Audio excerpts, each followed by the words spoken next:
والله وان جعلا لكن إلهي أيايق جعلادي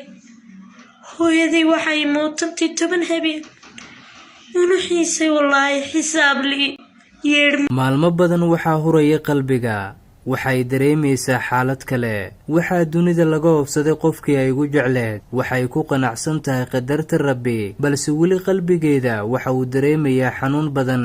gabadhan ayaa tilmaamaysa inay soo martay maalmo murugo badan welina aysan ka bogsoon nabarkaasi hooyo waa naxariista dunida aan ku haysano qofka hooyo heesta ayaa ku nool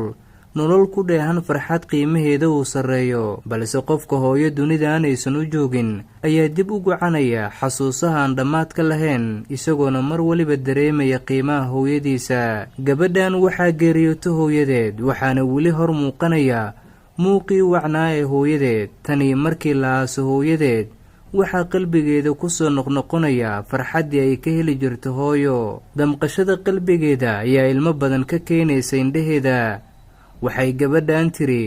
waxay ahayd hooyo qof qiimo badan waxa waa la iga jeclaaday qof miisaan ku lahaa agteeda geerida xanuunka leh ee taabatay gabadhan waxay ku cabirtay waxaan la qiyaasi karin daqiiqad waliba waxay ilmada ka tirtaa indhaheeda gabadhan dhalinyarada ayaa tiri hooyo wax kasta ayay ii ahayd hankii dunidan aan ka lahaana iyada ayaa ii toosin jirtay wadada wanaagsanna iyada ayaa igu hagi jirtay waxaan mar walbaan u duceeyaa hooyaday oo ahayd qof aan jeclaayay tiri gabadhan oo weli aan ka bogsoonin qaracankii ay ka qaaday geerida hooyadeed wallahi waan jeclaa laakiin ilaahay ayaa iga jeclaaday hooyaday waxay mootantay 10 habeen una xiisay wallahi xisaab li yeermadeedii hadalkeedii waanadeedii wax sheegeedii qof waliba dunidan ku nool ee haysta hooyo macaan waxa uu haystaa fursad qiimo badan haddii aad hooyada kala fog tihiin waxa wacan inaad wacdo oo codkeeda degan dhagahaagu ay maqlaan haddii aad wada joogtaan hal meelna waxaa qurux badan in muuqeeda aad ku ildoogsato fadlan gabadhan aan u duceyno in ilaahay qalbigeedu u qaboojiyo isla markaana alla uu jannada firdowso uu ka waraabiyo hooyadii ka geeriyootay jannada adduunka taala waa hooyo wallahi qof waayay unbaa garanaya qiimaheeda